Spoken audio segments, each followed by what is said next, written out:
J-Zone, I got a back chasing Napster for checks because I'm broken and James Evans with platinum respect. So I'm swinging for the back fences till the downloading stops and pimping rap senseless till I'm rich as Gary Coleman's pop. Yo, kids got dubs in your tape giving you pounds, man. Telling me the dickens. Alright, this is Nene Wallace Reed with HipHopAuthority&TheWellVersed.com. Here with my man J-Zone at Soundset 2012, and Jay got up and rocked it.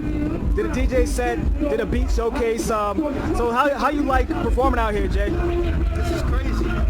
Never did no shit like this in my life. I'm used to the chillin' circuit, man. Like 5 people in the crowd, like, texting. It's a bug. It's always great though to have appreciation. I mean, stuff like this. Last time I did something like this was in Europe. Rarely have I been in the States and it was like this, especially not in New York. This is your first time traveling to DJ in a while, right? Like, I travel to I go to Chicago a lot. Okay. Big up to my man Route 1. I was going out there a few times a year to DJ, and I had gone overseas to DJ. I've traveled to DJ, but like I had taken a couple of years off, and I would do stuff in New York or Chicago because that was where I had connections, or Boston. But like besides that, those were like special connections. The last time I was like out here really traveling to DJ, do stuff like this was at least 3 or 4 years ago, and even then, like before that, I was more doing it as an artist.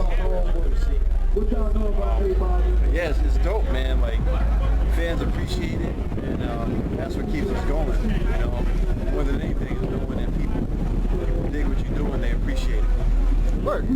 Well, you're DJing, you're obviously a dope producer, you used to rhyme, and this has been a big year for you with the book coming out. Yeah. So tell us about the book again and tell us how it's doing. I've heard it's getting rave reviews. Yeah, well, Root for the Villain, rap, bullshit, celebration of failure. If I were to tell you what it was all about, it would take me about 40 minutes of your camera time.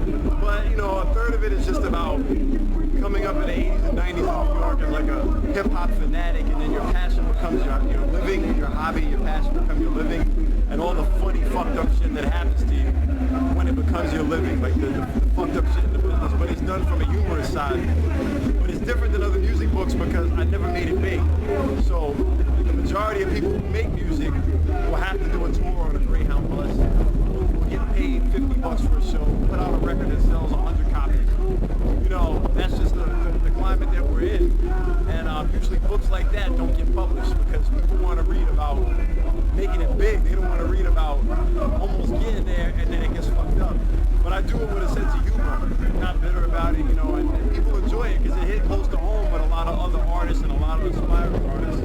9 out of 10 artists, my story to relate to more than like a Jay-Z. The Jay-Z is the story they want. Mine is the story they'll probably get. But a lot of musicians just show support. Chuck D, Questlove, Vinny Paz, Atmosphere, the LA Times, The Onion, Spin Magazine's top 10 books in 2011. So it got a lot of great, critical acclaim and stuff. And it's been moving well. And now that, like most independent projects and stuff I've done, it takes a while for it to pick up because there's no major machine behind it. So it's been a slow burn with the sales. So it never went through the roof, but it's maintained a steady movement. And because of the book, that kind of set me up for this indirectly. It got me back out there, people reacquainted with the name, and then people wonder what happened. Okay, this is what I'm doing now. You get a booking, you sell a beat, you play drums on a record, which I've done. So you get a chance to use the book. It's almost like Foxy Brown will stab a manicurist, or beat a manicurist with a cell phone, or this one will break a Moet bottle over this rapper's head. This one will put his baby mama under the front of his tire in his car and step on the gas and run her head over. I wrote a book. So sometimes something you do, you have to do something, third party to bring attention to other stuff you do. So the book has helped me as a writer, as a musician, and in my career as a whole. What else are you doing besides writing and DJing? I know, you've actually got a career, outside of music. So can you tell the people a little bit about the stuff that you're doing up in New York? Well, I'm a teacher. I teach music at SUNY Purchase, State University in New York at Purchase. That's where I went. That's my alma mater.